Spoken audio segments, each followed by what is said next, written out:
Hello everyone, ಇವತ್ತು ನಾನು ಮಿಂತ್ರಾಯಿಂದ ಒಂದು ಜೀನ್ಸ್ ಮತ್ತು ಒಂದು ಗೌನ್ನ ತರಿಸಿದ್ದೀನಿ. ಫಸ್ಟ್ ನಾನು ಜೀನ್ಸ್ನ ಅನ್ಬಾಕ್ಸಿಂಗ್ ಮಾಡ್ತಾ ಇದ್ದೀನಿ. ಒಂಥರ ಗ್ರೇ ಕಲರ್ ಪ್ಯಾಂಟ್ ಇದು, ತುಂಬಾ ಚೆನ್ನಾಗಿದೆ.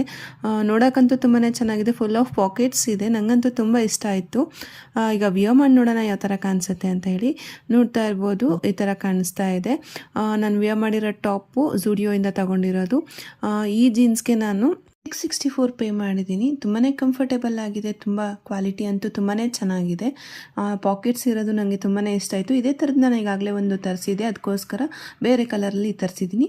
ಈಗ ನೆಕ್ಸ್ಟ್ ಒಂದು ನೋಡ್ತಾ ಇರ್ಬೋದು, ಒಂದು ಗೌನ್ ಇದೆ ಇಲ್ಲಿ. ನೋಡ್ತಾ ಇರ್ಬೋದು, ಸ್ಟ್ರಾಪ್ಸ್ ಈ ಥರ ಜಡೆ ಥರ ಹಿಂಡಿದ್ದಾರೆ. ತುಂಬಾ ಚೆನ್ನಾಗಿದೆ. ಫ್ಯಾಬ್ರಿಕ್ ಅಂತೂ ತುಂಬಾ ಚೆನ್ನಾಗಿದೆ. ತುಂಬ ಕಂಫರ್ಟೇಬಲ್ ಆಗುತ್ತೆ ವೇರ್ ಮಾಡಿದರೆ ಅಂತ ಅನಿಸುತ್ತೆ. ಫುಲ್ ಲೆಂತ್ ಕೂಡ ಇದೆ. ಶಾರ್ಟ್ ಇರೋರಿಗೆ ಸ್ವಲ್ಪ ಲೆಂತಿ ಆಗಿರುತ್ತೆ, ಮತ್ತು ನೀವು ಅಲ್ಟ್ರೇಷನ್ ಮಾಡಿಸ್ಬೇಕಾಗ್ಬೋದು. ಡ್ರೆಸ್ಗೆ ಬರೀ ಸಿಂಗಲ್ ಸ್ಟ್ರಾಪ್ ಇರೋದು, ಅದಕ್ಕೋಸ್ಕರ ನಾನು ಇಲ್ಲಿ ಒಂದು ಸ್ಟ್ರಗ್ನ ವೇರ್ ಮಾಡಿದ್ದೀನಿ. ಇದನ್ನ ನಾನು ಬೆಂಗಳೂರಲ್ಲಿ ತಗೊಂಡಿದ್ದೆ. ಇದು ಎಷ್ಟು ಅಂತ